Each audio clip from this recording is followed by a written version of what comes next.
तहे दिल से शुक्रिया अदा करना चाहते हैं। लोग कहते हैं कि इस मुल्क से शेरों की गिनती कम होती जा रही है। हम गुजरात में आकर इन दो शेरों से मुलाकात किए हैं, जिसमें एक छोटू भाई और एक महेश भाई है। मैं यहाँ पर ये कार्यक्रम जब शुरू हो रहा था, महेश भाई यहाँ पर पंडाल के अंदर खड़े हुए थे, भाषण शुरू होने वाला था और अजान की आवाज़ आई। मैं गुजरात की आवाम से एक बात कहने के लिए आया हूँ। मेरे मुल्क की, मेरे देश की संस्कृति ये है।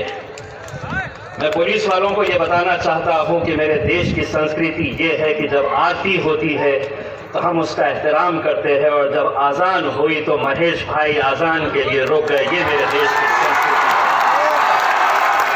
लेकिन इस संस्कृति को आज किस तरह से तोड़ा मरोड़ा जा रहा है, कुचला जा रहा है, खत्म किया जा रहा है, महज इसकी खातिर इस देश के अंदर जाति, धर्म और मजहब के नाम के अंदर लोगों को बांटो और अपनी सत्ता का मजा लो। एक बात अच्छी तरह से समझ लो, हिटलर का है शासनकाल, यहाँ झूठ की नदियां बहती है। लेकिन हम यहाँ पर झूठ बोलने के लिए नहीं आए हैं और न झूठ सुनने के लिए आए हैं। हम सच बोलेंगे। और आज पूरे हिंदुस्तान के अंदर सभी लोग ये जानते हैं, अच्छी तरह से समझते हैं कि अगर इस मुल्क के अंदर कोई एक शख्स सच को सच बोलने की ताकत रखता है और झूठ को झूठ बोलने की ताकत रखता है तो वो मेरा खायद बैरिस्टर असदुद्दीन अवैसी है। और सोचिए, अगर असदुद्दीन अवैसी साहब की ताकत एक तरफ और छोटू भाई महेश भाई की ताकत एक तरफ आ जाए तो गुजरात के सिर्फ 2 ही लोगों से नहीं, ऐसे 200 लोगों के ऊपर हम भारी पड़ सकते हैं। और जिस मकसद के लिए हम आए हैं, वो मकसद के अंदर हमें आपका साथ चाहिए, क्योंकि आज हमें फख्र होता है।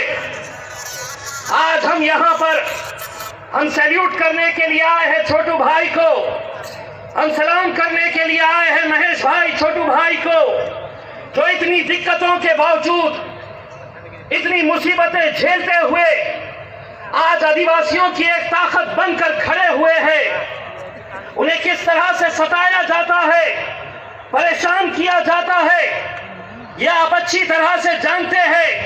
लेकिन हम आज मजलिस इत्तेहाद और मुस्लिमीन की तरफ से यह पैगाम देने के लिए आए हैं तमाम हमारे आदिवासी भाइयों को, हमारे दलित भाइयों को, हमारे मुसलमानों को, ओबीसी के भाइयों को हम एक पैगाम देने के लिए आए हैं मजलिस इत्तेहाद और मुस्लिमीन की तरफ से कि छोटू भाई, आज के बाद से इस लड़ाई के अंदर आप अकेले नहीं हैं, मजलिस की पूरी ताकत आपके साथ खड़े रहेगी।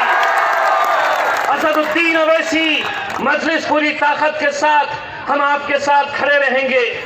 दोस्तों, आज मुल्क के अंदर अगर हम एक ताकत बनकर खड़े नहीं रहे, आप देख रहे हैं कि कैसा इस मुल्क को बांटने की कोशिश की जा रही है। हम जब रात में यहाँ पर पहुंचे और छोटू भाई ने अपने घर पर हमें रुकने के लिए कहा, तो सुबह हमें उठने के बाद ये एहसास नहीं हुआ कि छोटू भाई वसावा कोई अलग धर्म, कोई अलग मजहब के है। जिस मोहब्बत और जिस खुलूस के साथ उन्होंने अपने हमें घर पे रुकाया, असद भाई को उनके घर वालों ने जिस तरह अपने हाथ से बना हुआ खाना खिलाया, हमें यह एहसास हुआ कि हम छोटू भाई, हम किसी गैर पराये के घर पे नहीं रुके हैं। छोटू भाई हमारा बड़ा भाई है और हम अपने बड़े भाई के घर पे रुके हैं। ये पैगाम हमने दिए हैं। आज मेरे भाइयों, हम लोग यहाँ पर चुनावी मैदान में उतरे हैं। हमें मालूम है कि इस नई उभरती हुई ताकत को रोकने के लिए कैसी कैसी कोशिशें की जाएगी। किसी ने कहा कि हम देखते हैं कि मजलिस कैसे आती है गुजरात में, अब ये लोग देखेंगे तू कैसा घर जाएगा गुजरात में। बहुत देर कर दी हम यहाँ आते आते, लेकिन अब आए हैं तो खाली हाथ इंशाअल्लाह जाएंगे नहीं, आप लोगों की मोहब्बतें लेकर जाएंगे और यहाँ से आपके वोटों की झोली भर कर जाएंगे इंशाअल्लाह। आप लोग यही साथ दीजिए। मुझे मालूम है कि आप लोगों को सबको असदुद्दीन अवैसी साहब को, छोटू भाई को सुनना है। हम बार बार आते रहेंगे। अब आप लोगों से सिर्फ एक राजनीतिक रिश्ता नहीं बनाए है, गुजरात की तमाम आवाम के साथ हमने एक दिल का रिश्ता कायम किया है और इंशाअल्लाह वो दिल का रिश्ता कायम रहेगा। बहुत बहुत शुक्रिया।